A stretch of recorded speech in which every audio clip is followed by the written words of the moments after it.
Talk Radio, built for our community, by our community, and with hosts who look like you, live near you, and care about what you care about. 50,000 watts of truth right here in Southern California. KBLA Talk 1580. Listen live on your AM radio dial at 1580, or stream us live on our KBLA1580.com website or on our free KBLA 1580 app. Unapologetically progressive.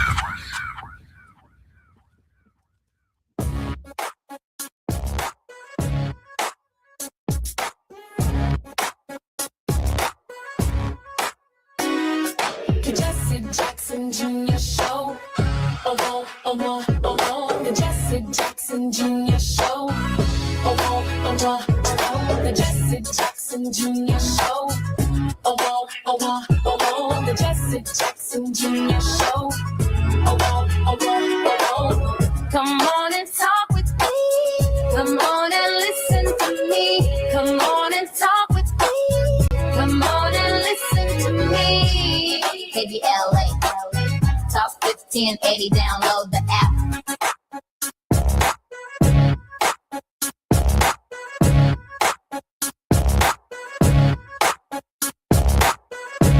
Jesse Jackson to the Jesse Show. KBLA Talk 1580. Today, the Voting Rights Act of 1965 was set back to nearly first Reconstruction, which would be dated sometime between 1865 and 1896. The decision could ultimately reduce the number of Black and Hispanic members of Congress and boost Republicans' chances of winning more seats in the U.S. House of Representatives, where they have a thin majority. States now have a freer hand to rejigger boundaries of voting districts at all levels of government. I'm going to say that again, at all levels of government, not just the Congress of the United States. The ruling centers on how race can be used in drawing political maps. The justice has concluded that Louisiana's creation of a second majority Black district went too far in relying on race, raising constitutional concerns under the Equal Protection Clause. The case grew out of a legal battle over Louisiana's congressional map after lower courts found the state's earlier boundaries likely diluted the voting strength of Black residents. In response, lawmakers approved a new map that added a second majority Black district, aiming to comply with the Voting Rights Act. The Supreme Court's decision signals a shift in how the court may approach the balance between the Voting Rights Act and constitutional limits on race-based decision-making. Critics warn the ruling could weaken protections for minority voters, while supporters say it reinforces limits on the use of race in government decisions. The outcome could have nationwide consequences, potentially affecting how states draw congressional districts and influencing the balance of power by making it easier to dismantle districts that have tended to favor Democratic candidates. Let me focus on the critics for a moment. Critics warn the ruling could weaken protection for minority voters, while supporters say it reinforces limits on the use of race in government decisions. That means the decision is broader than the Voting Rights Act of 1965. The limits of race in corporate boardrooms, the limits of the use of race in hiring teachers, the limits of the use of race in creating Black professors at major institutions, whether they be historically Black colleges and universities or PWI institutions, the limits of race in terms of corporations that may choose to give advantage to qualified airline pilots and others in the airline industry in any facet of American life. One must understand that the facts of the case are fundamentally different than the holding. That's true in major majority landmark decisions. The facts are almost inconsequential.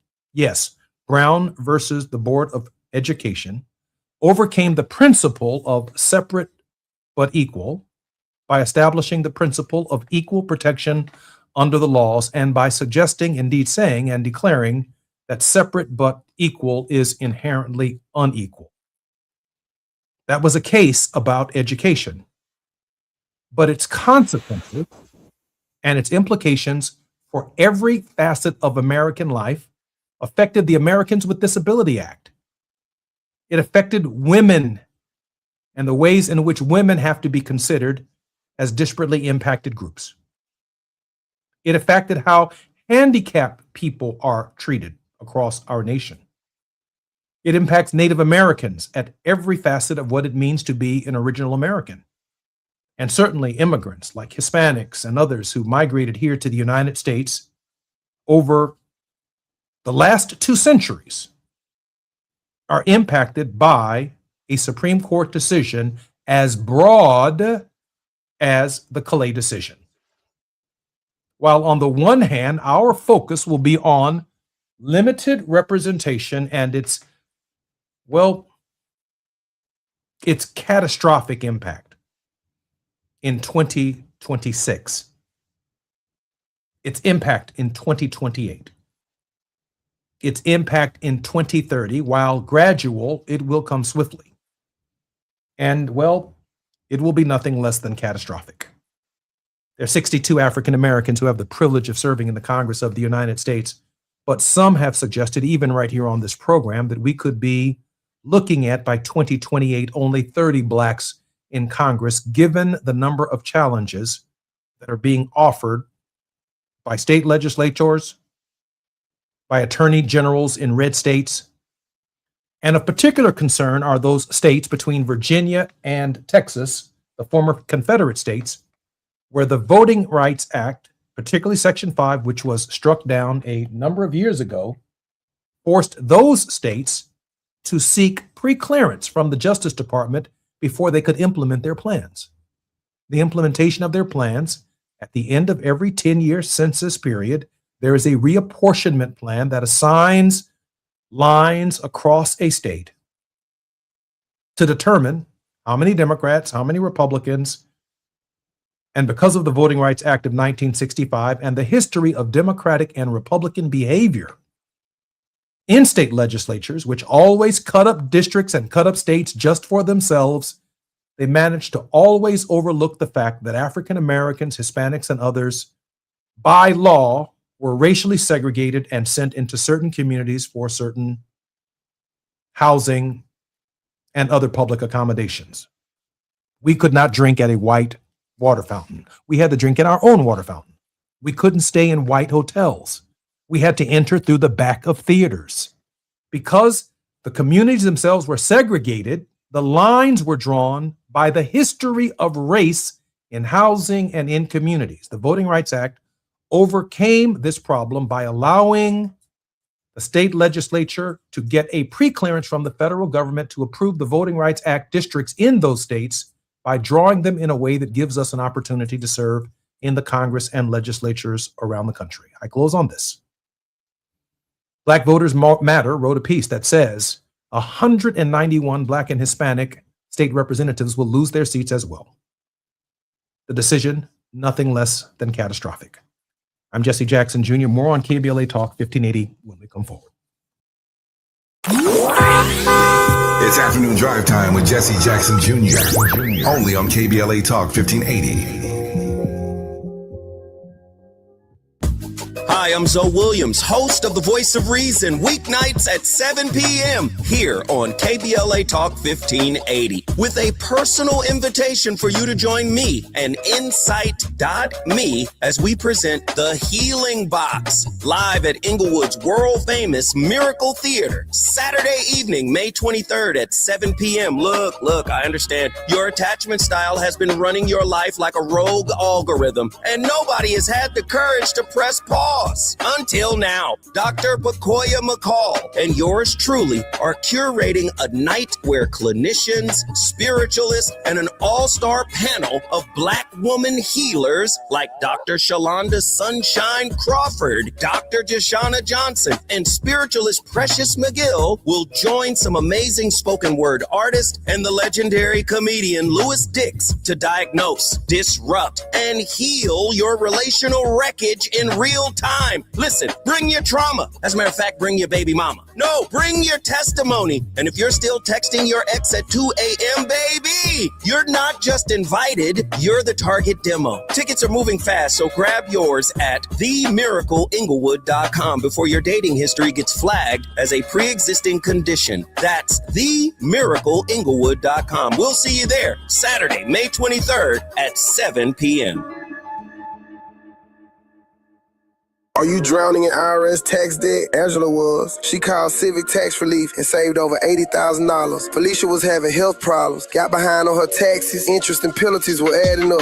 She called Civic Tax Relief and saved over $15,000. Civic Tax Relief is a professional tax negotiation firm that can protect you from the IRS. If you're getting collection letters, call Civic Tax Relief for a free consultation. They will go to work helping you discover all the relief programs you may qualify for free. James owed the IRS $37,000. Civic Tax Relief represented him against the IRS, and by the time everything was completed, he did not owe the IRS anything. If you are in trouble with the IRS, call Civic Tax Relief for your free consultation now. 800-200-2257. 800-200-2257. Get a free consultation and real tax relief. Call 800-200-2257. 800-200-2257. The joint will be jumping.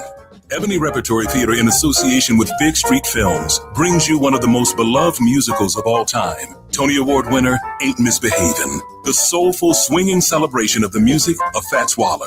From the rollicking to the romantic, this show is pure magic, full of the songs that defined an era and the voices that'll make you forget everything else for a night. Foot-stomping, heart-stirring, unforgettable. Don't miss Ain't Misbehavin' at the Nate Holden Performing Arts Center, starring Lettucey, directed by Ren T. Brown. This is the night out you've been waiting for. Tickets are going fast, so don't wait. Grab yours now at ebonyrep.org or call the box office today at 323-964-9766. Ebony Repertory Theater, bringing the culture, keeping the legacy alive. Ain't Misbehavin' runs May 21st through June 8th at the Nate Holden Performing Arts Center. Get your tickets now. Now back to more of Jesse Jackson Jr. on KBLA Talk 1580. The Jesse Jackson Jr. Show. The Jesse Jackson Jr. Show. The Jesse Jackson Jr. Show. The Jesse Jackson Jr. Show. King Volley, drop the beat. Come on and talk with me. Come on and listen to me. Come on and talk with me. Come on and listen to me. KBLA Talk 1580. Download the app. I'm Jesse Jackson Jr. Welcome forward to the Jesse Jackson Jr. Show on KBLA Talk 1580. This is a day that will live in infamy as we literally witness the end of Second Reconstruction. Many of us may not understand the full context of what it means to bring Reconstruction to an end, but at the end of First Reconstruction, there were, I believe, 16 African Americans in both the House and in the Senate. They were Lincoln Republicans out of loyalty to Abraham Lincoln, but by the Tilden-Hayes Compromise of 1877 and the Plessy versus Ferguson decision of 1896, by the turn of the century, there were no Negroes left in Congress. The court moved on our representation and began Jim Crow. A number of authors, before I introduce our very special guest, Lisa Holder, a number of authors have suggested that in the post-Obama era, we were entering into a third Reconstruction. And even yesterday, my guest referred to the possibility at some point in time in the future of a fourth Reconstruction. Quite impossible to get to unless you go through a third Reconstruction, but every Reconstruction period in this country is first accompanied by a period of Jim Crow, of racial resistance to progress. And the period of racial resistance to progress took on new flight today before our nation. So Jim Crow 2.0 has actually begun. How long it will last, I do not know. What form it will take, I do not know. I spoke with a friend just a few moments ago who shared with me, Jesse, we may not see the end of this in our lifetime. And that's quite possibly true, but the resistance continues. Lisa Holder is the president of the Oakland, California-based Equal Justice Society, known for her groundbreaking appointment as a member of the California Reparations Task Force and more than 20 years of experience as a civil rights litigator and scholar. Lisa has made EJS a leader and premier coalition partner in the reparations movement in California and nationally. Lisa, welcome forward to the Jesse Jackson Jr. Show. So glad to have you back today. Jesse, thanks for having me back. Sorry it's under these circumstances, but I always look forward to the conversation with you. Lisa, I'm so glad that you're back, and I so trust and respect your expertise. Lisa, the consequences from your perspective of the Calais decision and the 6-3 decision by the majority. Well, the Louisiana Calais decision, it is incredibly impactful and consequential in such a negative way for our democracy, for a multiracial, inclusive democracy, and a culture that embraces all. So devastating for the concept of equal opportunity for all, and extremely devastating to civil rights generally. What we're seeing here is the tearing down of a civil rights infrastructure that took over a century to erect. A civil rights infrastructure that ensures that all people have equal opportunity and that we embrace a multiracial democracy instead of a white supremacist, segregationist society that is fundamentally authoritarian because it replicates and relies on a caste system. So, what we have seen in Trump 1.0 and 2.0, right, over the 6-year period, is a systematic dismantling of the Voting Rights Act and the leveraging of a partisan, frankly, segregationist court as a partner in that experiment to dismantle equality and equal opportunity. And I really do want to hone in on the court, right, on this highly ideological, partisan, and I think we can safely now say it's a segregationist court. But we need to compare that to the courts, majorities that we've had since the Voting Rights Act, right? Especially in the 70s through the aughts, right? Led by people like Harry Blackmun, who really understood Reconstruction 1.0, the 13th, 14th, and 15th Amendment, right? 15th Amendment is what allowed Black people to vote. 13th Amendment said that Black people were human and could not be enslaved. And the 14th Amendment said that all people are entitled to equal protection. And all of those amendments came online shortly after the Civil War ended. And the court has been interpreting those amendments for generations. And for, post Brown, 60s, 70s, 80s, 90s, and even into the aughts, we had a court that interpreted the 13th, 14th, and 15th Amendment the way that it was intended. They put it within a historical context. Harry Blackmun famously said, he was a court justice from the 70s through the 90s, in order to treat people equally, you must treat them differently. And in order to eliminate racism, you must first take race into account. Basically, what he was saying is that because we live in an America, in a society that was founded on profound forms of racism that affected every wake of life, every walk of life in America, you have got to have a period where you are leveling the field, where you are now trying to eliminate the outsized burdens that Black people and people of color had to bear in order for white people to have extreme privilege, right? And so this was a court that had a balanced understanding of what those Reconstruction amendments intended to do. And all of the statutes that came out of the 13th, 14th, and 15th Amendment, including the Civil Rights Act, they had an understanding that those statutes were a way to correct for centuries of discrimination, right? So we have a case here where folks are coming and saying that, oh, redistricting or taking race into account is racist against white people, right?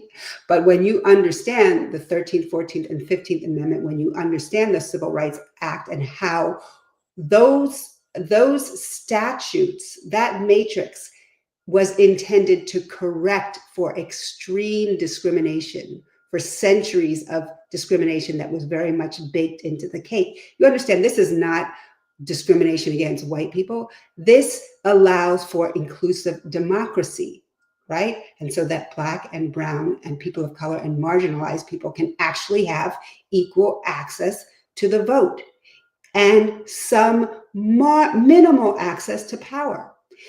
Even status quo ante, right? That we had before this horrendous decision.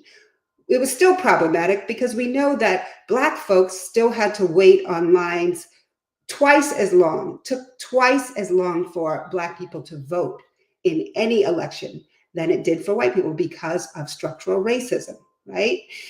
Because of less access to the polls, right? Because of having less administrators in polling booths. So it was still problematic, status quo ante. But now what we are seeing is exactly what you said. You know, we are going back to the Plessy, to the Plessy versus Ferguson era, to an era that embedded in our laws this separate and unequal construct to full on Jim Crow. Because now you no longer have a mechanism to correct for all of the structural racism that is baked in our systems that ensures that Black people do not have access to power and do not have access to the vote and do not have an ability to vote for people who look like them and who may be able to advance some of their interests, right? Absolutely, Lisa. I'm struck by your analysis, and I know that for the next several weeks leading up to the 250th anniversary of the Declaration of Independence, this is going to be a dominant conversation on whether or not we are celebrating 250th anniversary with 250 4th of Julys behind us, each one of them representing a different iteration of America, and or whether or not we are going back to some previous July 4ths where we did not have rights, where women did not have rights, where Donald Trump gets to exclude people with disabilities from serving their country in the military because they're not, some ideal standard of health based upon however the military has chosen to define it, or more specifically, Trump has decided to define it, or his administration. I do know this, that the highest standard in the Constitution was for white men to own land, to have the franchise. And then there was resistance, this idea of a Bill of Rights that allowed freedom of speech, worship, assembly, certain protections when one confronts the criminal justice system, the Bill of Rights. Up until we get to this dividing line over race that's in the Bill of Rights, the 10th Amendment, which says unless the right is explicitly written in the Constitution of the United States, the right that you think you have is actually a state right, and it's not a federal or a constitutional right. And then the ultimate dividing line, which has dominated American history, federal rights or states' rights, and behind the legal arguments of states' rights has been the history of race.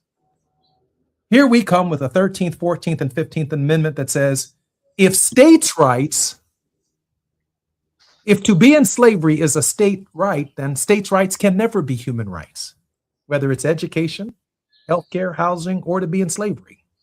So we need explicit language in the Constitution that says the end of slavery. We need specific language in the Constitution establishing citizenship rights. Explicit language in the Constitution guaranteeing Black men the right to vote, the 15th Amendment. And we begin this path, this new turning point in the Constitution, where human rights are larger and greater than federal rights and state rights. And so much of that, with the 19th Amendment guaranteeing women the right to vote and the 26th Amendment guaranteeing 18-year-olds the right to vote, is a new standard where the franchise itself has been elevated to a human right in our democracy. And I am struck today by the refusal of the court to acknowledge that the disparate impact and the history of race can no longer be considered a factor when so much of what is represented by the standard of human rights for every single immigrant who enters this country is largely established by the history of African Americans and the role and work that we put in, Lisa, to make this union more perfect. Lisa, we have 2 minutes before we come forward. You know, you're hitting the nail right on the head. What are we dealing with right now? We are dealing culturally with a moment of complete Black erasure, right? That is the mandate of the apex predators on top. We need to erase this group of people because this group of people is emblematic of inclusive democracy. They are the engine of democracy in this country because they opened up the door to civil rights for everyone else to walk through, right? And so first order of business is to essentially completely annihilate power within that group because they are too much of a threat and they have established themselves as the engine of democracy in this country, and we have to tear that engine down, right? The other thing to take into consideration, the timing of this. There's no coincidence that we're seeing the attack on birthright citizenship, you know, the elimination of the Voting Rights Act right before the midterm elections, right? The timing of it could not be better for the segregationists. And so, you know, this is a moment of reckoning for those of us whose ancestors have fought to open up America, to create an open society, to create a democracy as opposed to an authoritarian regime. It's a moment of reckoning. What are we prepared to do? I'm Jesse Jackson Jr. Our very special guest is the president of the Oakland, California-based Equal Justice Society, Lisa Holder. When we come forward, Lisa's going to be joining us, and so is attorney C.K. Hoffler. I'm Jesse Jackson Jr. More on KBLA Talk 1580.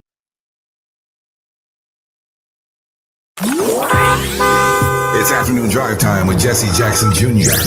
Only on KBLA Talk 1580.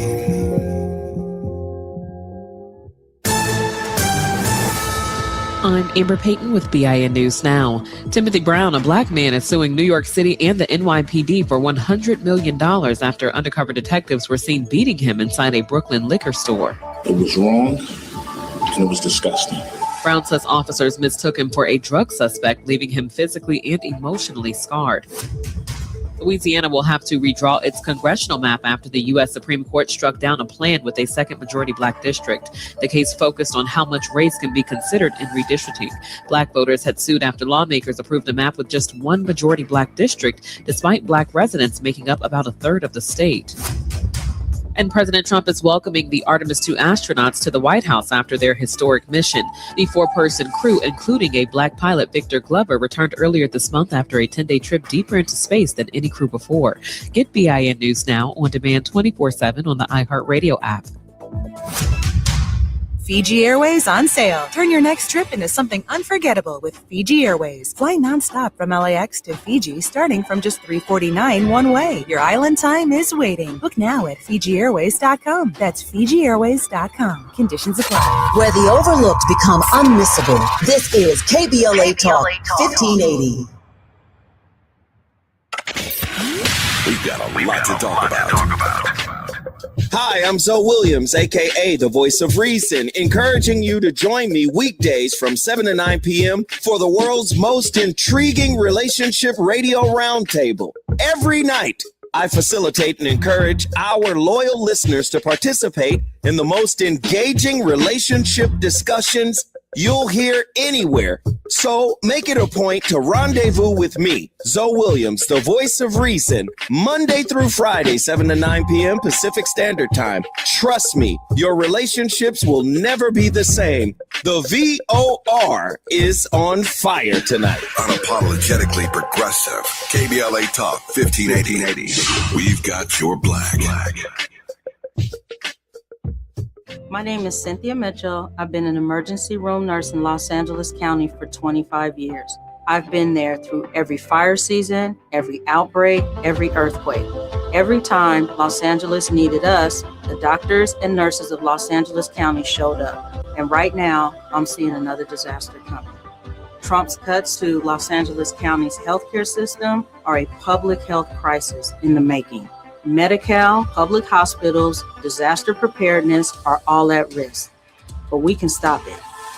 Measure ER fights back against these cuts. For a half a penny, we keep emergency rooms open, care within reach for working families, and doctors and nurses serving the communities we love. When you vote yes on Measure ER, you're not just voting for healthcare, you're voting for LA.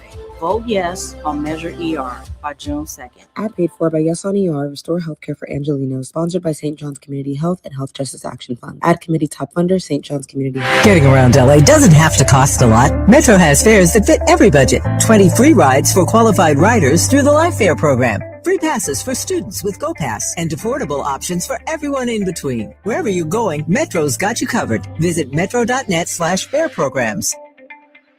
Lots of places can expose you to identity theft. Oh no. That's why LifeLock monitors hundreds of millions of data points a second for threats to your identity, which is way more than anyone can do on their own. If we find anything suspicious, like new loans or changes to your financial accounts, we alert you right away, all through text, phone, email, or the LifeLock app. Get the alerts that could make all the difference. Save up to 40% your first year with promo code NEWS at LifeLock.com. Terms apply. There's a lot of uncertainty in the world right now. Things are changing fast and no one knows what comes next. Times like these make you realize just how important it is to be prepared. That's where My Patriot Supply comes in. They're America's #1 most trusted resource for survival food, solar power, water filtration systems, and more. Go to preparewithamerica.com to unlock a special offer that'll help you get ready for whatever comes our way. Go to preparewithamerica.com to see the special offer right now. That's preparewithamerica.com. Hear that? That's the sound of your life.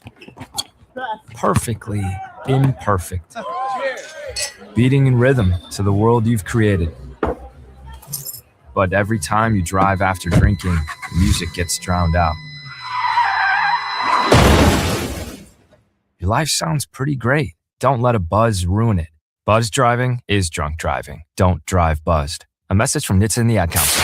KBLA Talk 1580. We've got a lot to talk about. KBLA Talk 1580, connecting you with services and solutions. The Michael's Daughter Foundation is dedicated to inspiring youth and resilience through storytelling, arts, filmmaking, and enrichment programs for youth and families in under-resourced communities and system-impacted individuals. The Michael's Daughter Foundation is a 501c3 nonprofit providing free and low-cost arts programs to youth and families from under-resourced communities, both system-impacted youth and those affected by the incarceration of a loved one. 1 in 43 children in America have a parent incarcerated. 70% of those children are expected to end up in prison. Through filmmaking, animation, theater, and writing, they help young people express themselves, build confidence, and imagine new possibilities. Beyond the arts, they offer financial literacy workshops, emergency support, and scholarships. Because thriving takes more than talent, it takes access. To learn more about the impact of Michael Daughters Foundation and how you can be a part of the movement, please visit their website, michaelsdaughterfoundation.com. This is a community call to action from KBLA Talk 1580. You're listening to Jesse Jackson Jr. on KBLA Talk 1580. The Jesse Jackson Jr. Show. The Jesse Jackson Jr. Show. The Jesse Jackson Jr. Show. The Jesse Jackson Jr. Show. King Volley, drop the beat. Come on and talk with me. Come on and listen to me. Come on and talk with me. Come on and listen to me. KBLA Talk 1580. Download the app.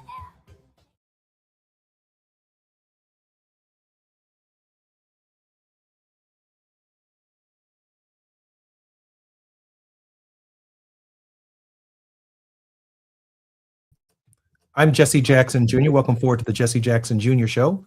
The Supreme Court's right-wing majority just eviscerated one of the last protections of the Voting Rights Act. The 6-3 Calais decision will allow Republicans to redraw election maps across the South and secure as many as 19 new GOP House seats, shutting Black and Latino voters out of meaningful representation. Trump could rig every state map through political pressure, so his hand-picked Supreme Court just stepped in to do it for him. I'm Jesse Jackson Jr., listening to the Jesse Jackson Jr. Show. Our very special guest in this hour is attorney Lisa Holder, president of the Oakland, California-based Equal Justice Society, known for her groundbreaking appointment as a member of the California Reparations Task Force and more than 20 years' experience as a civil rights litigator and scholar. Lisa has made EJS, the Equal Justice Society, a leader and premier coalition partner in the reparations movement in California and nationally. I was listening to the Black Information Network, or the Black News Network news program that is during our commercial breaks.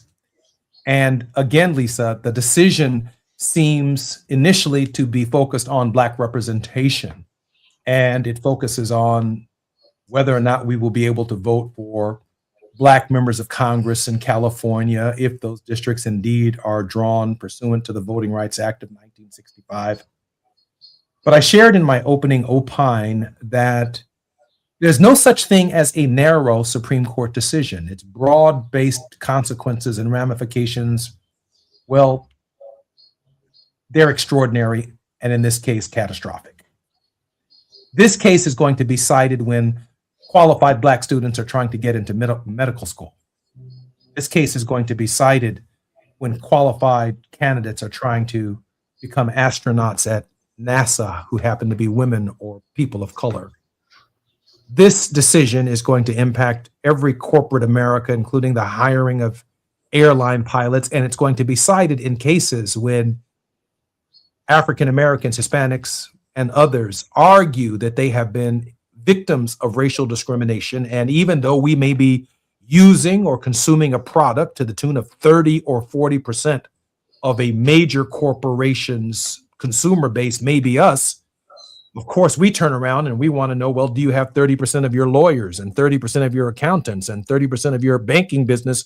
Are they in minority-owned banks? We can't even ask the question about our participation, even though we may be consumers at a at a major corporation to the tune that we witnessed in the Target or the Walmart boycotts and challenges recently in reaction to Doge and the election of the 47th president of the United States. Can you share with our listeners for a minute, from your perspective and your historical scholarship and experience, just how broad and what the implications of this decision could ultimately mean?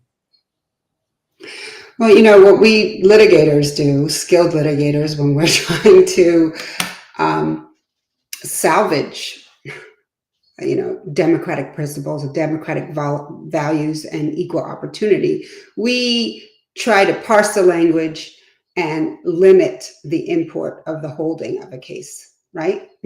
That's what we do. Well, good luck with that. I'm just being candid, right? It's going to be very tricky with this one. It's going to be very tricky because it is extremely broad. It is an extremely comprehensive attack on race-conscious programming, or any type of programming that allows you to take race into account to correct for structural inequality and structural discrimination. It is basically the court now throwing down the gauntlet and saying, no, we don't care what the framers of the 13th, 14th, and 15th Amendment said. We are going to completely reinterpret and create a new construct for understanding the role that race plays in our understanding of equality in America, and how we make laws around that and how we interpret laws around that. And we're basically saying that anything that takes race into account is discriminatory against white people. Essentially, anything that takes the race of marginalized people, marginalized groups into account, specifically African Americans, is basically an attack on white people, and we are going to interpret the law accordingly. You know, this is an inflection point, really. We know that the statistics show, although we're in a regime now that tries to prevent us from collecting data, from the data that we previously have collected, we know that by 2040, people of color will be the majority of America, right? And white people will be a minority in America. And so there's this fervor right now by segregationists, by white supremacists to say, look, we only have 20 years as the majority. And so we have got to consolidate power so that when we are a numerical minority, we can still have an outsized amount of power, and we can still protect all of the privileges that have been handed down to us over generations, right? And so that's why I say you can't look at any one of these Supreme Court decisions or any of the policies that we're seeing to eliminate diversity and equity. You cannot look at them in isolation. You know, we've been trained not to think critically in this country and not to see things comprehensively and connect the dots. But, you know, the attack on birthright citizenship, right, which is the cornerstone of the 13th Amendment, right? Remember, birthright citizenship was it's actually also the 13th Amendment, a cornerstone of both the 13th and 14th Amendments, because it basically overturned Dred Scott, right? Right, which basically said, look, no, African Americans are human beings. They do have rights which must be respected. And you're going to come into this country, you're going to be born into this country with those rights. They are almost divinely given to you and conferred upon you, right? So you have the rights of citizenship, and you are acknowledged and recognized as a human being.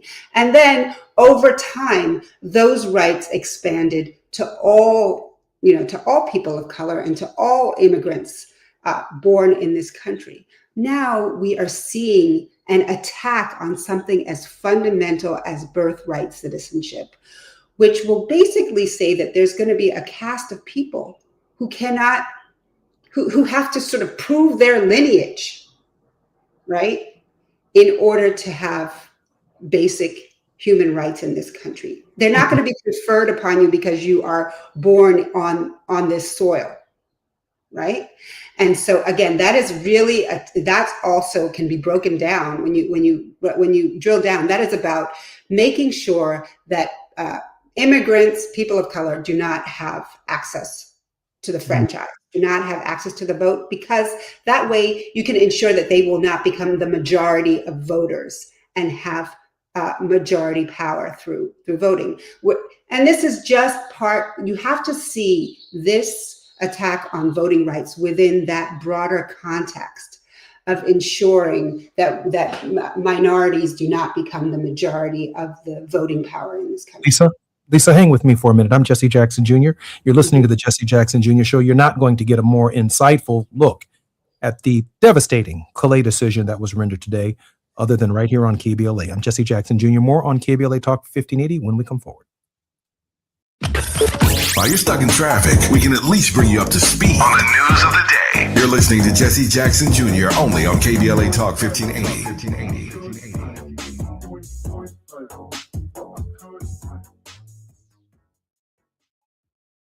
Hi, I'm Fred Martin, founder of Compton Kids Club. I just want to talk about the authenticity and tell y'all about my homeboy, Tom Steyer. Tom is a rock star. When I met him, Tom gave a grant to schools in San Francisco. All the kids were on probation. We were flying instructors for 2 years to come and help those kids doing performing arts and turning their life around. Some of the kids that he supported, they've graduated from UCLA. Let's fast forward. Tom is in schools in Compton, hanging out with the kids in the piano classes. Brother Tom Steyer hangs out in the studio with us. These are the seeds that he's planted. This has nothing to do with elections. What's coming out of his mouth is not a campaign speech. It's authentic. And when he say he walks away from a business because he want to do his values, he ain't making that up because he's running for governor. This man is real. Ad paid for by Steyer for Governor 2026. On breakfast and collard greens, I got what you need if you want it. Los Angeles, the wait is over. For 1 year, Lonell Soul Food Cuisine has been feeding this community with love, and now it's time to celebrate. You're invited to the 1 year anniversary and official grand opening of Lonell Soul Food Cuisine, where every plate tells a story and every bite feels like home. We're talking golden fried chicken, slow cooked collard greens, cornbread straight from the oven, and desserts that'll have you calling your mama. Come through, bring the family, bring the neighbors, bring everybody. Lonell Soul Food Cuisine, 8501 Vermont Avenue in Los Angeles. This is more than a restaurant. It's a celebration of culture, community, and the kind of cooking that warms you from the inside out. 1 year strong, and he's just getting started. Lonell Soul Food Cuisine, 8501 Vermont Avenue, Los Angeles. Come hungry, leave happy, always. My name is Tyrone Owens, and this is my home for 23 years that burned in the fire. Me and my wife, Charlene, we had this whole yard decorated every year. This was the house that sparkled throughout the entire neighborhood on all the holidays. It's a community that will never be the same due to the negligence of a utility company. So I am pretty upset about that. We were nowhere near being able to rebuild with our insurance. It's going to cost $1 million to put your house back up. I want to get back to that point where we were before the fire. I'm starting to get emotional, but I'll work through it. LA Fire Justice has been wonderful for us. They're just caring people. We have all faith in them. Big ups to LA Fire Justice, who's giving us hope to rebuild 100%. Advertisement. Douglas Foster, 221 East Walnut Street, Suite 100, Pasadena, California, 91101 is the attorney responsible for this ad. LA Fire Justice is proud to sponsor Conversation Live, Altadena Rising with James Farr on KBLA Talk 1580. You better work. She's rooted in culture and rising in power. Los Angeles City Council member Karen D. Price Jr. invites you to the District 9 Women's Leadership Summit, a powerful gathering celebrating the women who shape our communities. Join us Sunday, May 3rd from 1 to 6 p.m. Registration is open now, but space is limited. District 9 residents receive special priority. This event is free. Call 323-846-2651 to reserve your spot. That's 323-846-2651. Be rooted, be powerful, be there. Hey there, Los Angeles. This is James Lucky Jr., publisher and editor of Los Angeles News Observer. Are you hungry for news that matters to you in the African-American communities of Los Angeles? Well, buckle up, because we got the scoop you've been craving. Stay in the know and never miss a beat with our free weekly publications conveniently available near you. Or hop on the digital wave and become an exclusive subscriber at OGNSC.com. Don't forget to join the party on Instagram and Twitter at OGNSCINC for behind-the-scenes access and sizzling updates. No more FOMO. Let's stay informed, connected, and empowered together. KBLA Talk 1580. We've got a lot to talk about. KBLA Talk 1580, connecting you with services and solutions. The midterm elections are upon us. It is voting season once again. Common Cause's motto is fighting for the democracy we deserve. In service of that goal, Common Cause puts its state and national policy expertise, massive network of grassroots supporters, and nonpartisan approach into action to strengthen our democracy against the challenges we face today. They work at every level of government on priorities that impact each of our lives, like defending the right to vote, limiting big money's influence on our elections, holding public officials accountable, and more. Common Cause is a nonpartisan grassroots organization dedicated to upholding the core values of American democracy. They seek to empower all people to make their voices heard in the political process. This election may be the most important one ever. If you'd like to make a donation or volunteer in service to the Constitution, please visit commoncause.org. That's commoncause.org. This is a community call to action from KBLA Talk 1580.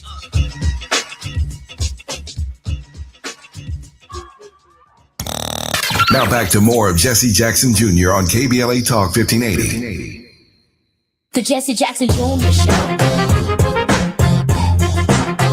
The Jesse Jackson Jr. Show. The Jesse Jackson Jr. Show. The Jesse Jackson Jr. Show. King Volley, drop the beat. Come on and talk with me. Come on and listen to the me. Come on and talk with me. Come on and listen to the me.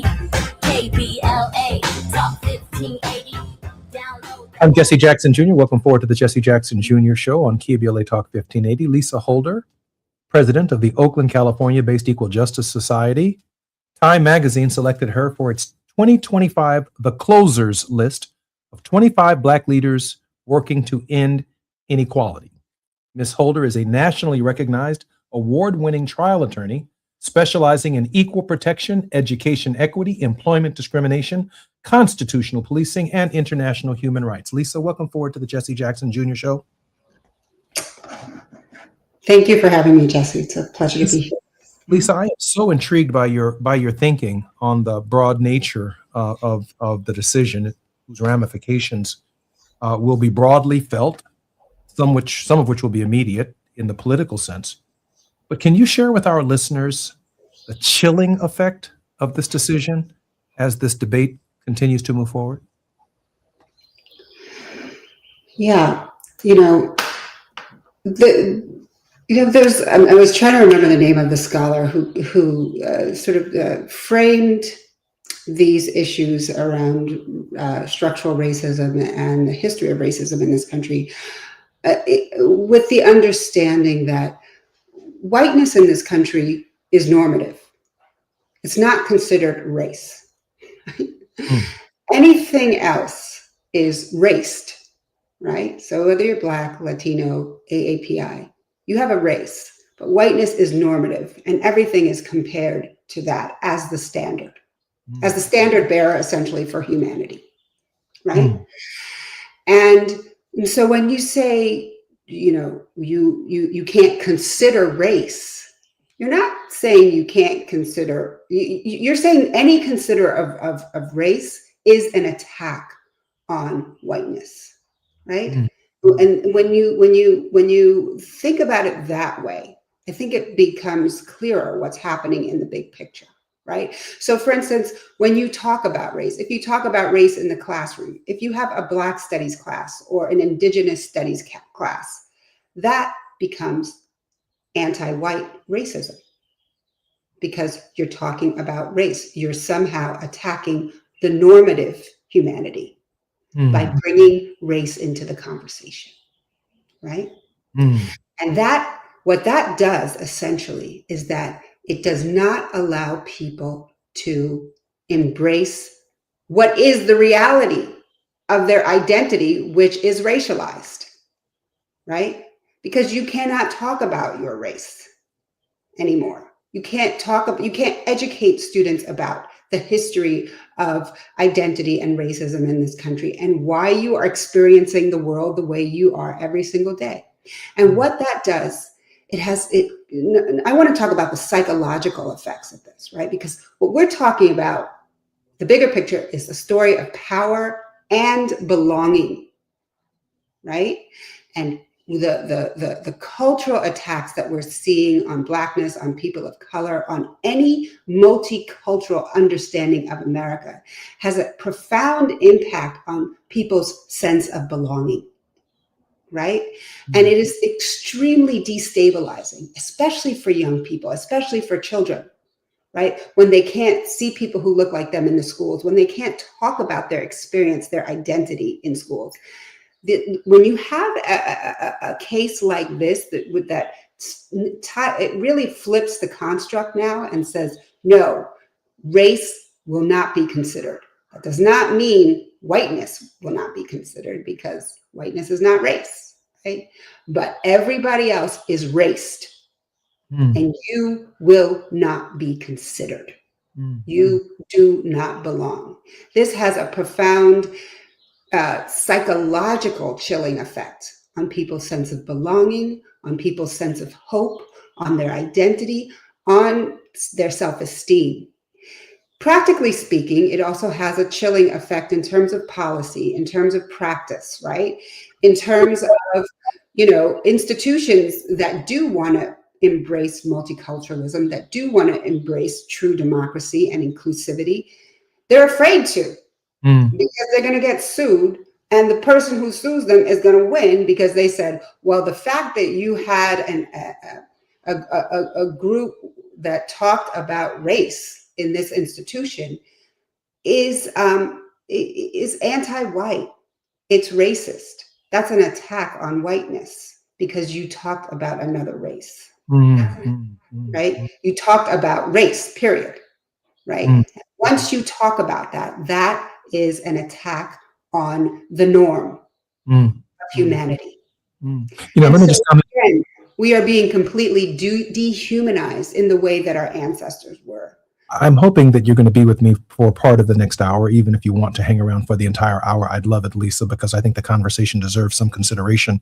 I just want to remind everyone that in 1954, when the Brown versus the Board of Education decision was decided, that laid the foundation for modern America, it was an all-white male court. Today, we have a Supreme Court that is the most diverse court in the history of the United States. Black woman, Ketanji Brown Jackson, voting with the dissent. Clarence Thomas, a black man, voting with the majority. We have Kagan and Sotomayor also voting with the dissent. On the, if you will, the liberal or progressive side of the court, we have a white woman on the conservative side of the court and some extreme right-wingers on the conservative side of the court. And yet it was the all-white male court that laid the foundation for modern America and Second Reconstruction. The most diverse court, given the diversity of opinions on the court, laid the foundation for a return to Jim Crow. I find that shocking. Which means it requires, as Lisa has demonstrated today, a higher level of understanding of what we are looking at, not solely on the basis of the color line, but also the ideological line, the thinking line, the direction line that matters in this discourse. I'm Jesse Jackson Jr. You're listening to the Jesse Jackson Jr. Show. When we come forward, Lisa Holder is going to still be with us, and I'm looking forward to our continued conversation on a devastating day that will live in infamy in the history of our people in the United States. I'm Jesse Jackson Jr. More on KBLA Talk 1580 when we come forward. KBLA 1580 Santa Monica. I'm Amber Payton with BIN News Now. Timothy Brown, a black man, is suing New York City and the NYPD for $100 million after undercover detectives were seen beating him inside a Brooklyn liquor store. It was wrong, and it was disgusting. Brown says officers mistook him for a drug suspect, leaving him physically and emotionally scarred. Louisiana will have to redraw its congressional map after the U.S. Supreme Court struck down a plan with a second majority black district. The case focused on how much race can be considered in redistricting. Black voters had sued after lawmakers approved a map with just one majority black district, despite black residents making up about a third of the state. And President Trump is welcoming the Artemis II astronauts to the White House after their historic mission. The four-person crew, including a black pilot, Victor Glover, returned earlier this month after a 10-day trip deeper into space than any crew before. Get BIN News Now on demand 24/7 on the iHeartRadio app. Fiji Airways on sale. Turn your next trip into something unforgettable with Fiji Airways. Fly nonstop from LAX to Fiji starting from just $349 one way. Your island time is waiting. Book now at FijiAirways.com. That's FijiAirways.com. Conditions apply. This is the KBLA Sports Minute with Ray Richardson. A lot of folks in Lakers Nation believe tonight's game against Houston is a must-win situation for the Lakers, and I agree. The Lakers need to put the Rockets away tonight to get ready for Oklahoma City in the next round. Two main reasons why the Lakers need to win Game 5 tonight at Crypto.com. Going back to Houston for Game 6 on Friday would be a demoralizing development for the Lakers. It would also give the Rockets more confidence, and then there's the possibility that Kevin Durant might be healthy for Game 6. Point number 2, OKC is already resting after sweeping Phoenix on Monday. The Lakers do not need the distraction of another game with the Rockets when they need to start preparing for the defending NBA champs after tonight. The Lakers should be on notice to deliver their best performance of the postseason so far. A loss would make things very uncomfortable. No debates, no speculation, just the info you need. That's your KBLA Sports Minute. I'm Ray Richardson on KBLA Talk 1580. Hi, I'm Zoe Williams, host of The Voice of Reason, weeknights at 7 p.m. here on KBLA Talk 1580, with a personal invitation for you to join me and Insight.me as we present The Healing Box, live at Inglewood's world-famous Miracle Theater, Saturday evening, May 23rd at 7 p.m. Look, I understand your attachment style has been running your life like a rogue algorithm, and nobody has had the courage to press pause. Until now, Dr. Bakoya McCall and yours truly are curating a night where clinicians, spiritualists, and an all-star panel of Black woman healers like Dr. Shalonda Sunshine Crawford, Dr. Deshauna Johnson, and spiritualist Precious McGill will join some amazing spoken word artists and the legendary comedian Louis Dix to diagnose, disrupt, and heal your relational wreckage in real time. Listen, bring your trauma. As a matter of fact, bring your baby mama. No, bring your testimony. And if you're still texting your ex at 2 a.m., baby, you're not just invited, you're the target demo. Tickets are moving fast, so grab yours at themiracleinglewood.com before your dating history gets flagged as a pre-existing condition. That's themiracleinglewood.com. We'll see you there Saturday, May 23rd at 7 p.m.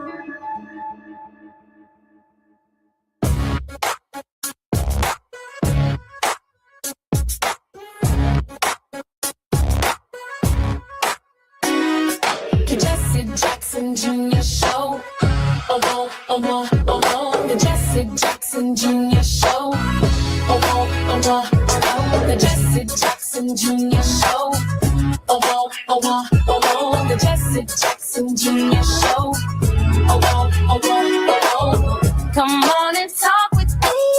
Come on and listen to me. Come on and talk with me. Come on and listen to me. KBLA Talk 1580. Download the app.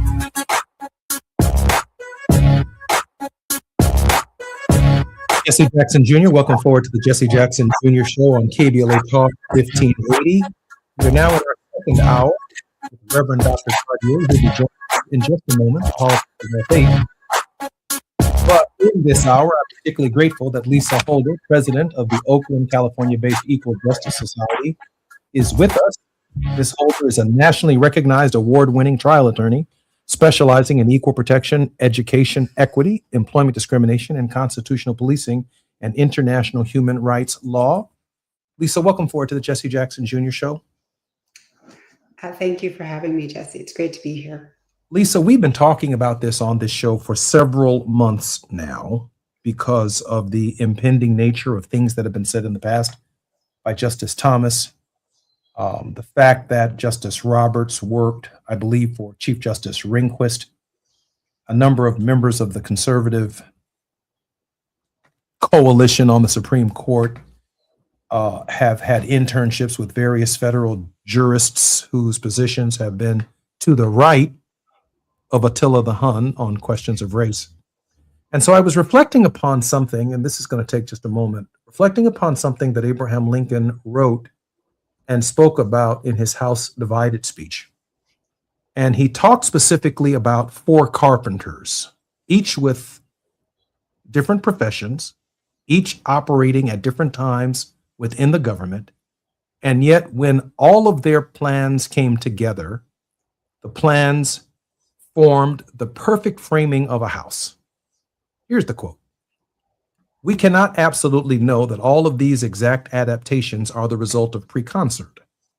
But when we see a lot of framed timbers, different portions of which we know have been gotten out of different times and different places by different workmen, in this case, Stephen, Franklin, Roger, and James, for instance, and we see these timbers joined together and see they exactly make the frame of a house or a mill, all the tenons and mortices exactly fitting, and all the lengths and proportions of the different pieces exactly adapted to their respective places, and not a piece too many or too few, not omitting any scaffolding, or if a single piece be lacking, we see the place in the frame exactly fitted and prepared to yet bring such a piece in such a case. We find it impossible not to believe that Stephen and Franklin and Roger and James all understood one another from the beginning and all worked upon a common plan or draft up from the first lick that was struck." In that moment, I think if Stephen Douglas, the incumbent Democratic senator from Illinois, the author of the Kansas-Nebraska Act, and Franklin, the Democratic president immediately preceding Buchanan, who signed the Kansas-Nebraska Act, and Roger Taney, the Chief Justice of the Supreme Court, who wrote the majority opinion in Dred Scott, and James Buchanan, the sitting Democratic president. Of course, the Democratic Party would be the party of the Confederacy, who succeeded Pierce and supported the Kansas-Nebraska Act and the Dred Scott decision. I see, Lisa, Mitch McConnell, Reagan, Roberts, Trump, the Heritage Foundation, and the Federalist Society all operating in different pieces over time. But when the decision ultimately comes down, striking down Section 2 of the Voting Rights Act, their pieces seem to fit together as in the perfect frame of a house, as if they were all worked upon a pre-concerted plan. Lisa, this has been a deep decision over a long period of time to get to where we are. Yeah, and it's interesting that you sort of use Lincoln's quote foundationally. I mean, you can say many things about Lincoln, but he was extremely logical. Right? He talked about the transitive property. If you have 2 things that are equal to each other, and then you have a third thing, the first and the third must necessarily be equal to one another. Right? It's just logical what you're saying. And the fact is that, I always say we're about to celebrate the 250th anniversary of America.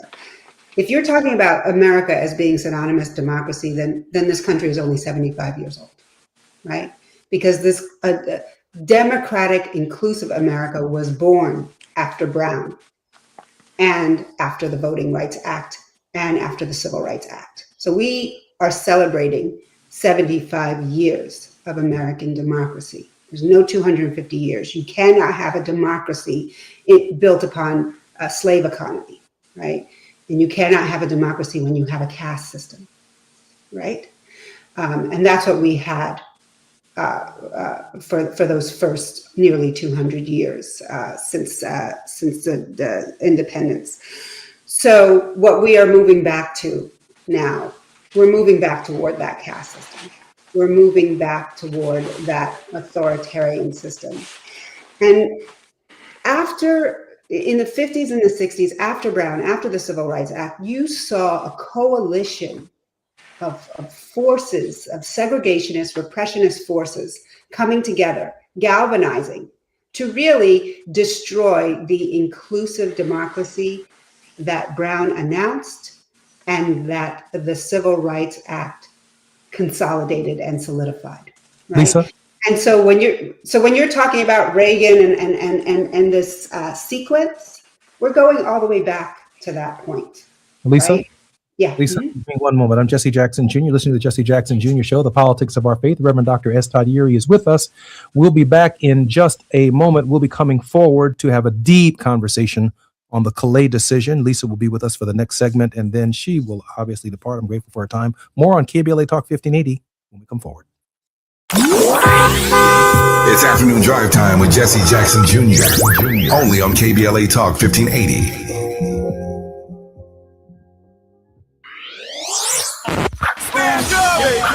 When the story gets twisted, who's going to tell the truth?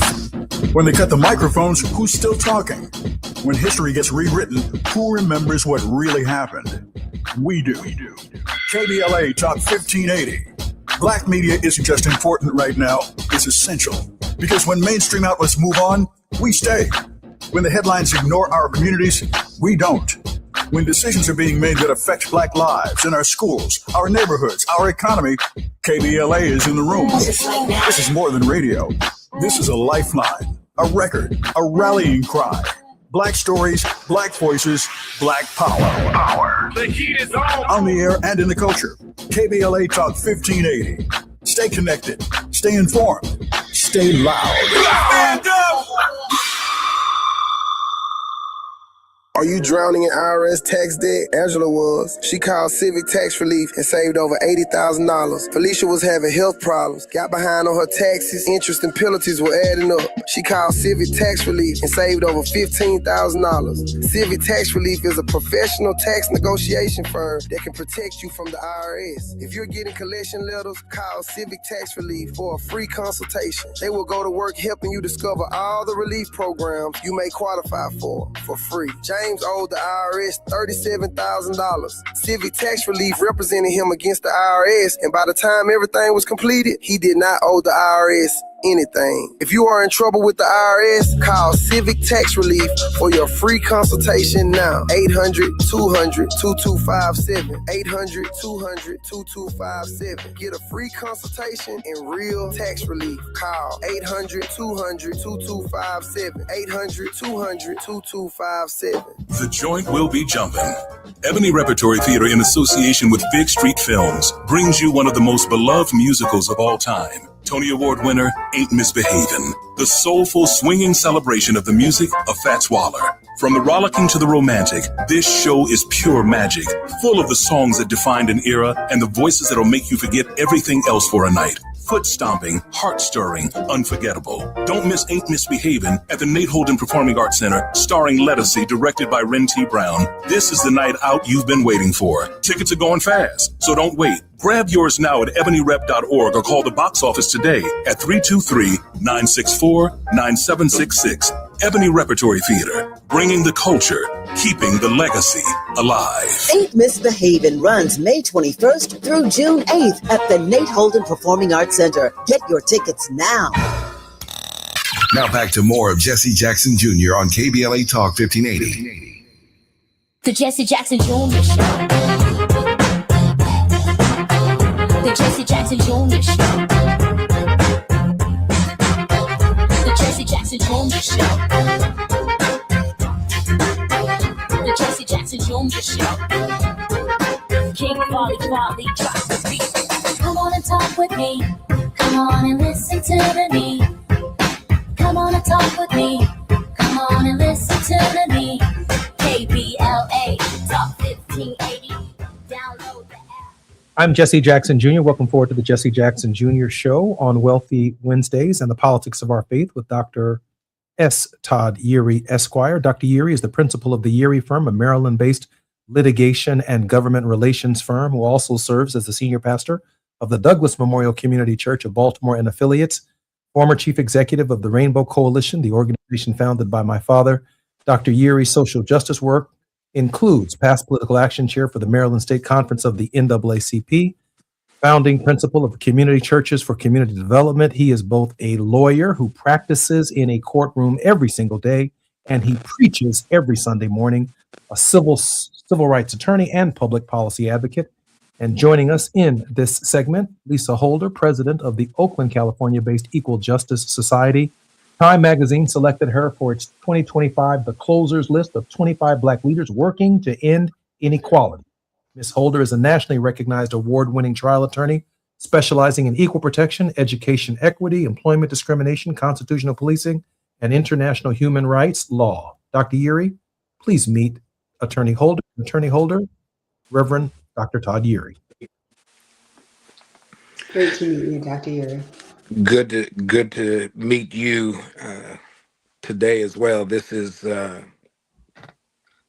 Congressman an interesting kind of inflection point where as I was listening to Dr. Holder kind of lay out the historical continuity, we have to walk away from this decision remembering that America was not just an experiment. America was an experiment and is an experiment with a particular and peculiar kind of design. And so the egalitarian notion that we bring to what it means to be an American and a citizen of the United States of America, America's bigger than the USA if we know anything from geography. That design has not been altered nor modified, and we see it in today's ruling. Still reading through the 90 or so pages of the decision, it gives a rationale. And that rationale points us to key assumptions about not only history, but in many ways, destiny tied to political engagement and opportunity. And so when gerrymandering now becomes basically a political whim, unless you can prove some sort of intent, I would caution us to think about not only what this means for voting rights protections when it comes to disparate impact. That's a legal framing. That it says to me the next warning sign is not only what happens with voting rights, but also what happens with Title VI. And Title VI actually allows for a disparate impact analysis of how the outcomes tied to the use of federal dollars affects different groups based on the outcomes, not the intent. And so this is not just a decision in isolation. I think it is a decision in sequence to kind of continue to check the marks, the boxes of what the erosion and the degradation of civil rights progress of the 50s and 60s will be, other than ultimately left in tatters on the cutting room floor, simply because the political outcomes that lead to a 6-3 decision are now in our rearview mirror, and we've got to figure out how we're going to fight it going forward. Todd, let me just let me throw this out to you, Dr. Yeary, and to Attorney Holder. This is based on my experience: 17 years in Congress, 61 years on this earth, in various organizations, most notably the organizations founded by my father, and the extraordinary work for 6 decades that he did around the Voting Rights Act, including, with I am convinced, being the one African American who traveled to hundreds of counties around this country registering people to vote. In this moment, we need a hero. And I'm not talking about a personality, because the personality itself may not be available, or a savior, if you will. And the savior may not be available. So our basic inclination is, In the midterms, we need to run to the Democratic Party, turn out as many votes as we can, regain control of Congress, which I absolutely agree with. But in a real sense, it's somewhat complicated in that the battle, Attorney Holder, between Democrats and Republicans in state legislatures in light of the Calais decision will look less to the Voting Rights Act and the opinion of Black people in that process, and more to the numbers of what they think they can squeeze out of a state for their various majorities, which is a return to a kind of Jim Crow ethic politically, in that the Voting Rights Act forced Democratic and Republican state legislatures since the Voting Rights Act of 1965 to consider race as a factor in the drawing of districts. Without race being a factor, we just become good old Democrats. We just hope we get a liberal Democrat who will speak to the issues of poverty and healthcare and education in our district. We don't care what color they are, or we do care what color they are. We just don't have the option to vote for someone like ourselves. My producer is sharing with me right now that we have a clip. Let's run the clip. In light of today's Supreme Court ruling on the Voting Rights Act, do you want Republican states in the South to look at redrawing congressional districts before I the don't really have midterms? to tell me, when did the ruling come out? I've been with the astronauts. I've been with contractors because we're trying to get the ballroom built ahead of schedule. It's right on schedule. It's ahead of schedule now. I want to keep it that way. Came out today And I was also with commissioning. Tell me about the what happened. Well, some think that the ruling can create more Republican-held congressional seats in the South. That's good. Yeah. Would you That's the want kind of them- ruling I like. Would you want them to When did pursue that happen? Well, the Supreme Court ruled on it this morning. Really? Is that right? No, it came out this morning, but basically very much narrows the Voting Rights Act. Was it considered a win for a win for Republicans? I love it. But my question. This is a very good. We can end this news conference right now. I want to read it. My question Wow. for you, Mr. President, is that some Republican governors have not responded in terms of what they're going to do. I guess early voting, for example, in Louisiana. Republican starts- governors what? Republican governors. What about it? Early voting begins Saturday there, for instance. Should they redraw the map in the next couple of I would. I mean, it depends. I mean, some states don't need to redraw, and some do. I mean, I know what the concept of the ruling. I just haven't seen the result. Yeah, I would say generally, I would think that they would want to do it. Some are greatly helped, and some, it didn't make much difference. Yeah, I would say they would do that. 18 seats are at stake in this potential decision and the nonchalant way in which the president responded to the Voting Rights Act. Lisa, your thoughts? Yeah, I tend not to base my comments on reacting to the president's the way that he frames things or sees things, but it's just too reactive when the big picture is so much more important. So setting his reaction aside,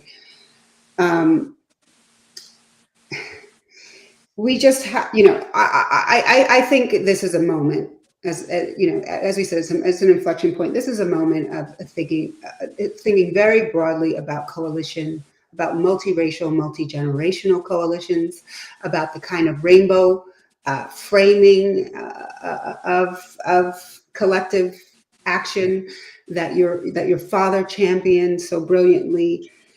Because the ability for Black people to survive in this moment is definitely being attacked, has definitely been diluted, and it's going to be very important for us to be working in coalition with like-minded folks who believe in multiracial, inclusive democracy. The choice is clear, right? This is an existential moment. Do you believe that we should go forward as a country where we have a sense of shared values, where we have a sense of understanding that is multicultural, that is about including everyone, regardless of sexual orientation, regardless of ableism, regardless of race? A country that is inclusive, a country that is truly democratic, or do we embrace white supremacy and white predominance? It's that simple. And if you believe in multiracial inclusive democracy, if you believe that that's what freedom looks like and that's what America should look like, then it's time for collective action. And that can include everyone, right, who embraces an ideology of fairness and of equal opportunity and of inclusivity. And it really is time to, do it the way that that the elders did, to do it the way that folks like Thurgood Marshall and Martin Luther King and your father did it, arm in arm, marching in the streets. And that's the kind of collective action that is going to force legislators to take account of what voters who may be in the minority are thinking, because they're not siloed, they're not isolated, they're alone. They are working in conjunction with other members of the polity, and that is power, right? Take it to the streets, march, civil disobedience, and say, no, we want to embrace multicultural, inclusive democracy. That is the America that we want to live in. We do not want to go back to a segregationist, white supremacist society. Lisa, I associate myself with everything that you said. That is certainly the America that we want to build. Todd, I've got to frame this thing in light of what the president said. First of all, he responded to a decision that he did not read, didn't know anything about. Shocking. Shocking. Yeah, right. He didn't read anything. But he shows up not long ago at the Supreme Court in the middle of the birthright citizenship arguments, for no other reason from my perspective other than to intimidate the court. You've got Mike Johnson over in the House of Representatives who won't pass or even consider the John Lewis voting rights legislation. You've got a foundation laid by Reagan and the Heritage Foundation and the Federalist Society on the selection of these judges. And they emerge from this process perfectly framing the end of Second Reconstruction, Todd, as we know it. Yeah, I mean, the current occupant of the White House is not necessarily our best example of where things are. One, because he didn't read it. Two, he only liked it because it seemed to be favorable, as he understands the Voting Rights Act, to apply to certain issues for his constituents, right? So beyond that, trying to dumb down the discussion to get it on the president's level is not going to be a useful exercise. As a matter of fact, it's going to be more frustrating, right? I shouldn't have to play stupid to be in that conversation. We got to read the document. There has to be a sense of, kind of channeling your late father, our late leader, in the moral outrage that has to be rising in this moment. We cannot fight what we do not understand. We've got to read the ruling and understand how it applies. Early in the document, there's an example lifted up, and let's be very clear that it is Justice Alito who wrote the decision. Let's set that off to the side. He's ideologically one who has been very much open to reshaping what we've come to know as precedent or stare decisis in the legal community about how the court deals with prior court rulings. So he's fine with this. That means then that he's opening the door for other things. We had Roe v. Wade, now we've got voting rights yet again after the Shelby decision. But they use the example of an algorithm. And this is where I think the court misses it. The majority misses it. The example they give is if a state wants to use an algorithm in a computer to draw districts based on certain expectations, all right? Whether or not the districts are contiguous, whether or not there's a mix of party affiliation. It does not deal with going upstream, that if we look at drawing contiguous districts, that's pretty easy because we've grown up in a system where, depending on which side of the track you lived on, your district, your neighborhood was contiguous. And so simply because I create this map born out of boundaries, that the boundaries themselves carry with it the kind of indiscriminate, discriminatory conduct because the algorithm on its face is race neutral. Therefore, we must look at the outputs based on the algorithm to always be, therefore, race neutral. Wow. And so it is a narrowing and a loss of sophistication of understanding how these things are linked simply because you wanted to give a ruling. Todd, let me thank Lisa Holder for her time. I'm so grateful for her contribution. Lisa, can't wait to have you back on the program. I'm Jesse Jackson Jr. More with The Politics of Our Faith with Dr. S. Todd Eury when we come forward. It's afternoon drive time with Jesse Jackson Jr. Only on KBLA Talk 1580.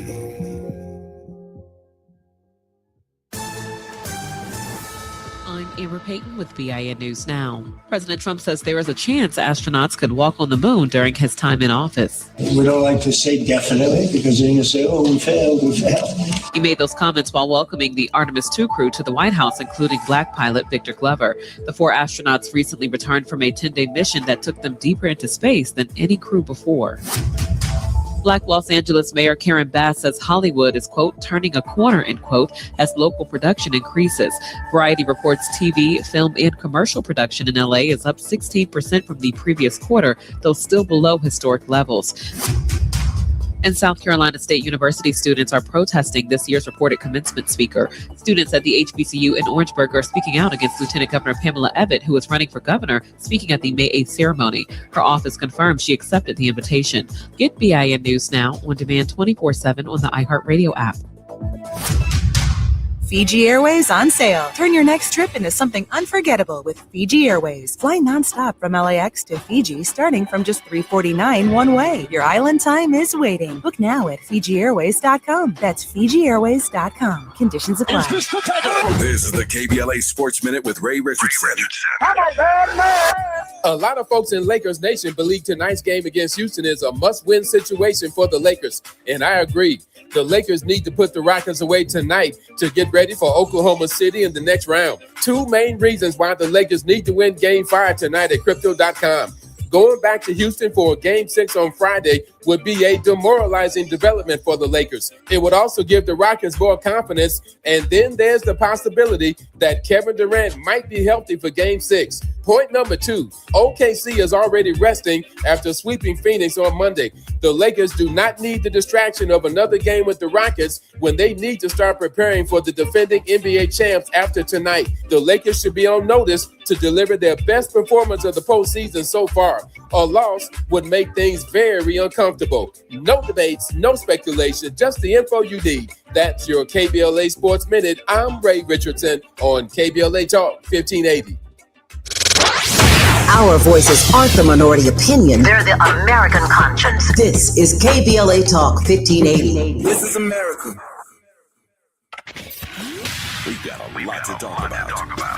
I'm Reverend Gerald, the life coach. Is someone you love struggling with addiction and mental illness? Is improving your family's health important? Want to leave a legacy that your family can grow? Are you ready to enhance your perception of life experiences? Then wake up weekends at 7 a.m. with Urban Family Focus and get the wisdom, opportunity, resources, and motivation to live your best life. Join the conversation on Urban Family Focus Saturday and Sunday at 7 a.m. Unapologetically progressive. KBLA Talk 1580. We've got your black.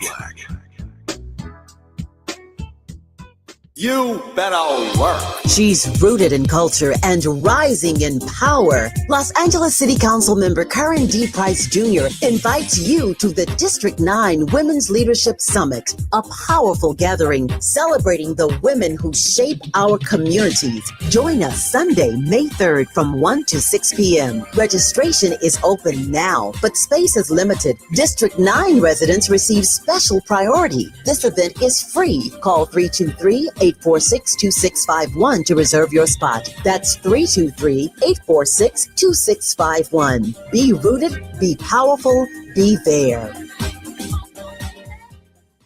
When temperatures climb, LADWP wants to help you stay cool indoors, starting in your attic. With quality attic insulation, your home can stay more comfortable during hot summer days and help lower your energy bills year-round. It's a smart way to save. And for a limited time, LADWP has increased the attic insulation rebates to make upgrading more affordable. Act now to start saving. Visit ladwp.com/attic. That's ladwp.com/attic. Lots of places can expose you to identity theft. Oh no. That's why LifeLock monitors hundreds of millions of data points a second for threats to your identity, which is way more than anyone can do on their own. If we find anything suspicious, like new loans or changes to your financial accounts, we alert you right away, all through text, phone, email, or the LifeLock app. Get the alerts that could make all the difference. Save up to 40% your first year with promo code NEWS at LifeLock.com. Terms apply. There's a lot of uncertainty in the world right now. Things are changing fast and no one knows what comes next. Times like these make you realize just how important it is to be prepared. That's where My Patriot Supply comes in. They're America's #1 most trusted resource for survival food, solar power, water filtration systems, and more. Go to preparewithamerica.com to unlock a special offer that'll help you get ready for whatever comes our way. Go to preparewithamerica.com to see the special offer right now. That's preparewithamerica.com. You're listening to Jesse Jackson Jr. on KBLA Talk 1580. The Jesse Jackson Jr. Show. The Jesse Jackson Jr. Show. The Jesse Jackson Jr. Show. The Jesse Jackson Jr. Show. King Volley, drop the beat. Come on and talk with me. Come on and listen to me. Come on and talk with me. Come on and listen to me. KBLA Talk 1580. Download the app.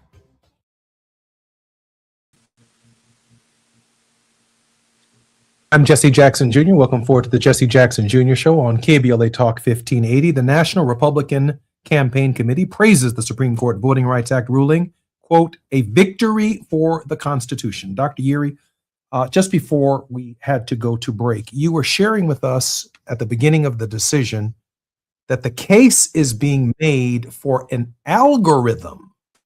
An algorithm is the example that they use to basically tell me how I'm living or the conditions under which I'm living, and that the future of drawing congressional districts may not take into account the history of discrimination or race biases whatsoever, but draw districts completely or so-called algorithmically, I'm not going to say fairly, but algorithmically without the input of human hands and human consciousness that takes into account the very nature of the need to desegregate the Congress of the United States and to desegregate state legislatures, to desegregate city councils, to desegregate every legislative office and offices throughout the United States.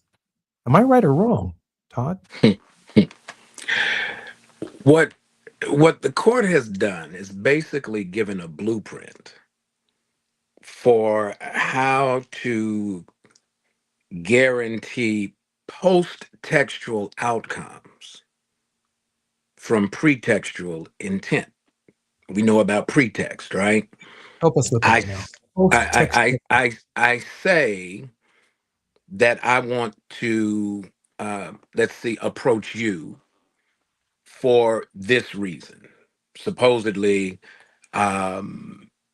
you're driving your truck. I believe I see a tail light out, and therefore I stop you. In reality, I am suspicious of you because of who you are and that you're in the truck at all and what side of town you're on. What allows me now to stop you is my assertion that my real intent is the tail light. My true intent has nothing to do with the tail light, but because I put that forth first, it is then given sanction and credibility that then allows me to do anything else, nefarious intent, to be played out at your expense. And unless you can prove that in my head, it really had nothing to do with the taillight, it had to do with I didn't like you, your person, your race, your presence, the kind of car you were driving, then that motivation has no reference or validity, because pretextually, I want contiguous districts, I want to make this about party. Well, party is often a byproduct of policy. Policy is often associated with who are the policies for. And so I don't get to say it has some sort of disparate impact.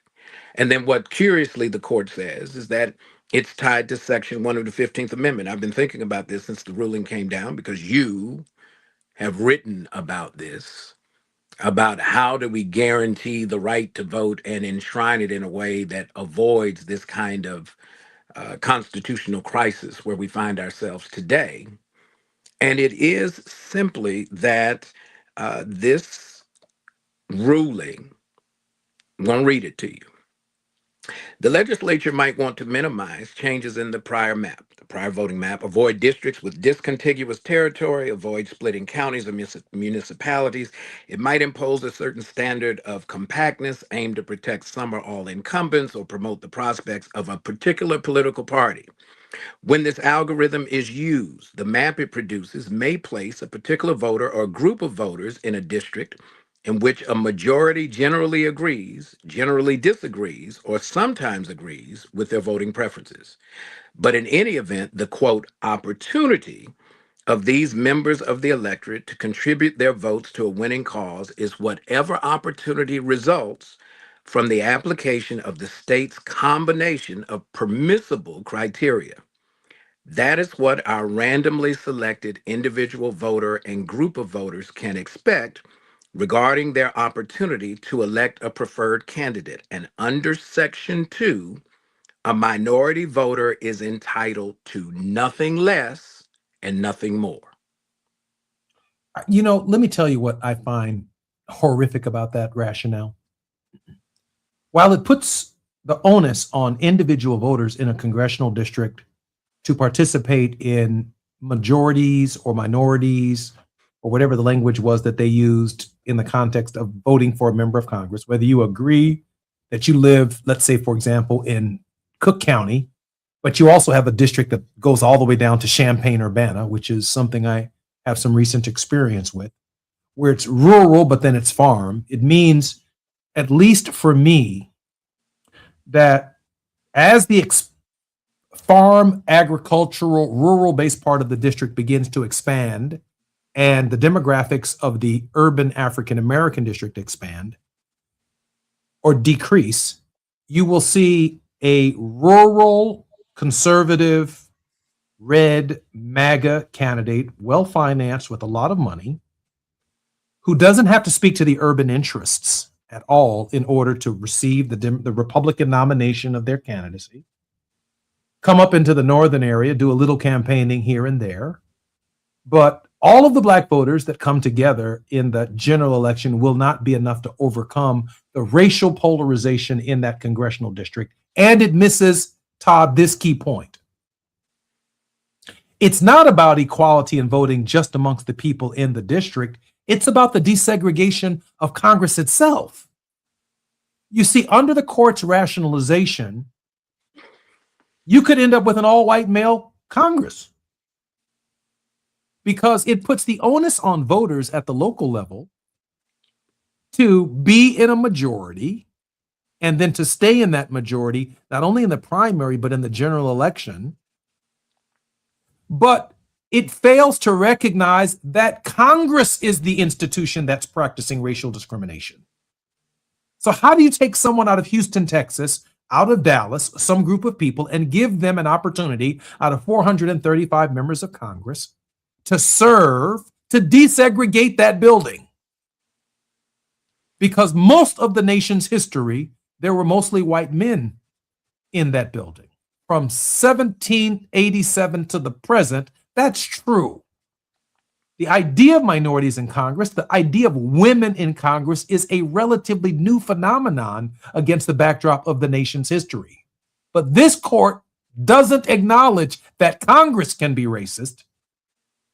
It acknowledges that somehow at the local level, the voter themselves, let's talk about how they're going to interact across the street from each other, as opposed to the recognition that, you know, Todd Urey's voice on the floor of the Congress, Freddie Haynes's voice, Jasmine Crockett's voice on the floor of the Congress, Charlie Rangel's voice John Conyers' voice, Maxine Waters' voice, or Karen Bass's voice, or Ron Dellums' voice matters on the floor of the Congress, and they simply can't get there unless the district itself is drawn in such a way as to give them an equal opportunity to get to Congress to desegregate that place. That place that builds highways, that place that builds railroad tracks, that place that builds airports, that place that provides tax incentives to corporations and where they locate and who they can hire. And if you want federal money, you have to comply with these laws to ensure that these people who have the longest bus ride to get to where your company is are treated fairly and given an equal opportunity to join the middle class. Todd, am I wrong in that? You're not wrong in it. Here's where I think the distinction lies, and we've seen it in the progression of these types of cases, going back to the University of Michigan case in 2003. So Todd, I'm at the 46. You know we got to come forward. I promise. Let's come forward. I'm Jesse Jackson Jr. More on KBLA Talk 1580. When we come forward, more with Dr. S. Todd Eury. While you're stuck in traffic, we can at least bring you up to speed on the news of the day. You're listening to Jesse Jackson Jr. only on KBLA Talk 1580.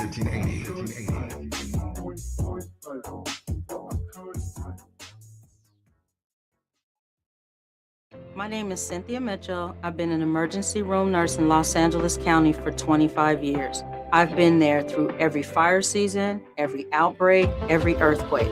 Every time Los Angeles needed us, the doctors and nurses of Los Angeles County showed up. And right now, I'm seeing another disaster coming. Trump's cuts to Los Angeles County's healthcare system are a public health crisis in the making. Medi-Cal, public hospitals, disaster preparedness are all at risk, but we can stop it. Measure ER fights back against these cuts. For a half a penny, we keep emergency rooms open, care within reach for working families, and doctors and nurses serving the communities we love. When you vote yes on Measure ER, you're not just voting for healthcare, you're voting for LA. Vote yes on Measure ER by June 2nd. Ad paid for by Yes on ER, Restore Healthcare for Angelenos, sponsored by St. John's Community Health and Health Justice Action Fund. Ad committee top funder, St. John's Community Health.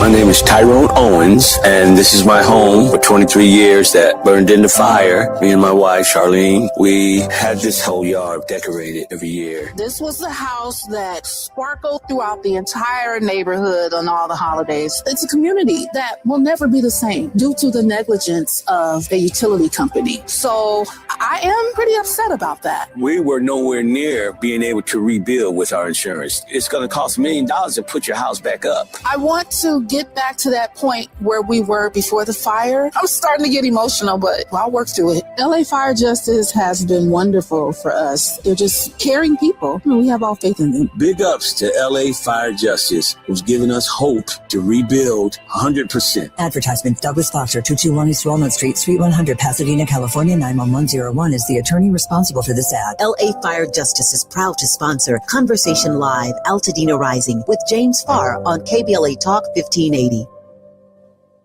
Wesley Financial Group is not a law firm. Ask yourself this question. Is it really worth holding on to that timeshare that you know you need to get rid of? Here's the truth. The average maintenance fee just went up over 17%. That could have been 117%, and there's nothing you can do about it. When you buy a timeshare, you give them a blank check for annual maintenance and assessment fees. I'm Chuck McDowell, founder of Wesley Financial Group. For 15 years, I've helped over 50,000 families cancel their timeshare. Not sell it, not transfer it, cancel it. Did you buy a timeshare because they told you it was a great investment and your maintenance fees would never go up? That's a lie. Are you ready to get rid of your timeshare once and for all? Simply call us and I'll send you our timeshare exit kit that explains all your options for cancellation. Call Wesley now for your timeshare exit kit. 800-242-1551. That's 800-242-1551. 800-242-1551.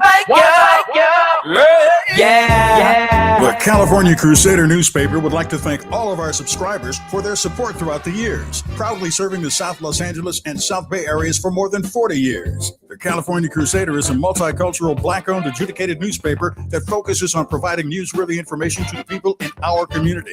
We're constantly looking for ways to assist businesses in our community to connect with our subscribers. We provide low-cost, effective ways to promote your business with our reasonable and affordable advertising rates. You can participate by suggesting, sharing, and submitting your stories on the California Crusader newspaper Community Share Facebook group page, or visit our website at cal-cruise-news.com. That's calcruisenews.com. Then click on the Submit Now button located on the top right corner of the homepage, or text CCN to 42828. Again, text CCN to 42828. The California Crusader newspaper, working together to build a better community for our future. Subscribe today. KBLA Talk 1580. We've got a lot to talk about.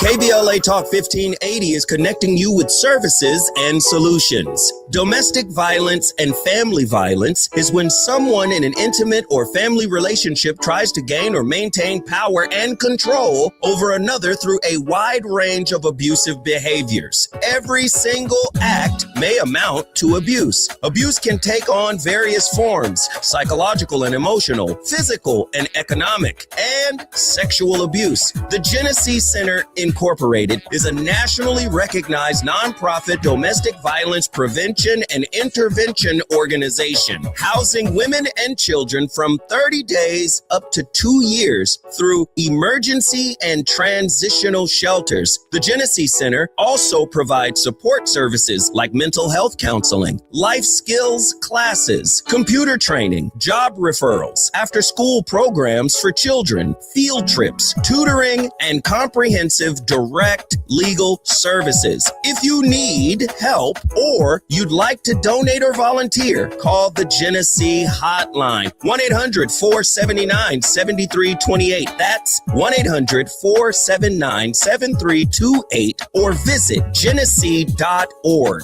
Everyone has the right to be safe. This is a community call to action from KBLA Talk 1580. Now back to more of Jesse Jackson Jr. on KBLA Talk 1580. The Jesse Jackson Jr. Show. The Jesse Jackson Jr. Show. The Jesse Jackson Jr. Show. The Jesse Jackson Jr. Show. King Folly drops the beat. Come on and talk with me. Come on and listen to the me. Come on and talk with me. Come on and listen to the me. KBLA Talk 1580. Download the app. I'm Jesse Jackson Jr. Welcome forward to the Jesse Jackson Jr. Show on KBLA Talk 1580. Dr. S. Todd Yeary is a civil rights attorney and public policy advocate. Dr. Yeary holds a deep belief that honest dialogue creates opportunities to form strategic partnerships that strengthen families and communities. Dr. Yeary, welcome forward to the Jesse Jackson Jr. Show and your show, The Politics of Our Faith. Hi, Todd. Good to be with you, my brother, as always. Todd, I did not mean tough questions. I did not mean to cut you off in the last segment. I'm going to let you pick right up on that. But I do want to say this before you do. Can I throw this out at you right? For example, in the Democratic primary, I'm going to use them as an example. The American Israeli Political Action Committee has been looking at low-hanging fruit, supporting candidates to pick candidates who will vote for their war against Iran. That's happening as we speak. But increasingly, African American members of Congress who were not born in 1965, not born in 1970, not born in 1980, some born in the 80s, some born in the 90s, who know nothing about the Voting Rights Act or the ancient stones, these rocks that we place after we've made it over the River Jordan, are not in a position to defend the Voting Rights Act of 1965. And I'm wondering if the same organizations that decided to engage in Democratic primary contests, if they're going to now put up the same money to defend the Voting Rights Act of 1965 and or support the John Lewis legislation necessary to overcome what the Supreme Court has done in the Calais decision. That's our Exodus story. Or was their money being spent just to support their freedom in the Middle East against Iran while ignoring our 400 plus year sojourn in the United States? Todd, I had to get that out. The final 6 minutes. including your word of hope, is all yours. But I lived this, brother. I lived this experience. Yeah, the immediacy of I think the disappointment more than the shock of this decision. We've been talking about this for a while, that this would very likely be the outcome. The question would be, how would this court frame it? Depending on who you talk to, they may say, well, it's bad, it's not that bad. It's like saying, well, I'm breathing a little bit of carbon monoxide. Um, but what I've been thinking about as we've been talking is going back to the Kerner Commission report. There's a line about Black political power and having the ability to swing the outcome of elections. By and large, we found ourselves manipulated by both political parties, one on one extreme, one on the other, right? One, we're going to make a lot of promises, deliver on few. The other, we're not going to make any promises, and so we just don't care. And so we end up being caught in this game of diminishing returns to some degree. I think this is where the hopeful view that your father had when he ran for president in 84 and 88 has now been sabotaged to a great degree, because there's a sense that somehow or other Black folks' voter participation has been on the take, and the party that's taken it is not really all that invested in our interests. But if we're going to swing the outcome of an election, it's interesting that primary votes are family fights, right? It's like, what's the debate at the kitchen table to see who we want to represent our interests when we go out this door? But the general election is really about the outcome of who's going to set the policy conversation, and how do we swing the outcome of those elections, local, state, and federal, to make sure that there's always a substantive conversation when the maps are drawn. This is typically just statewide, right? We got to figure out what we're going to do about the House and the drawing of congressional districts and state legislative districts. We got to figure that fight out.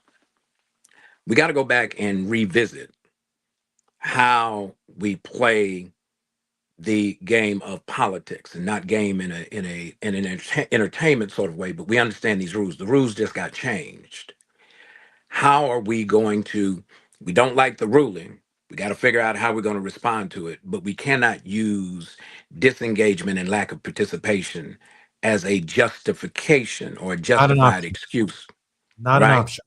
We got to read it, we got to understand it, we got to apply it, and we got to react to it, and we have to counteract this notion that somehow or other we're trapped in our circumstances.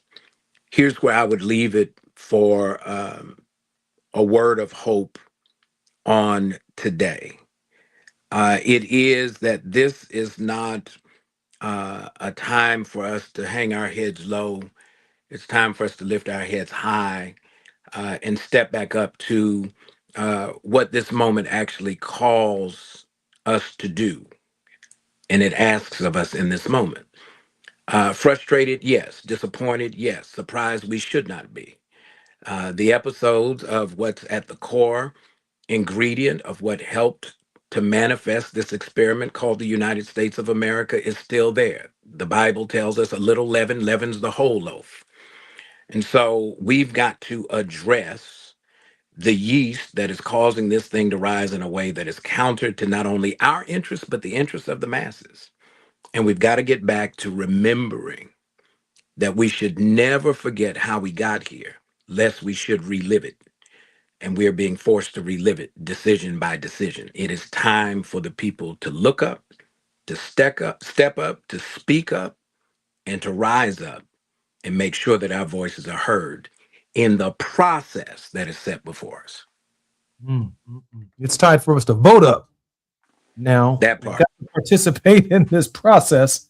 And Dr. Yeary has issued a call for us not to be indifferent about the process, but to be informed with a new determination, a new commitment to move forward. I hear here on KBLA in our regular commercial breaks the primaries and the midterms are upon us. We cannot afford to sit it out.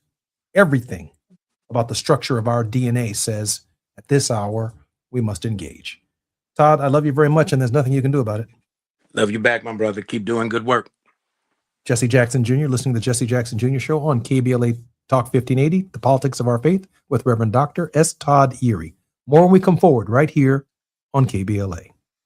KBLA 1580 Santa Monica.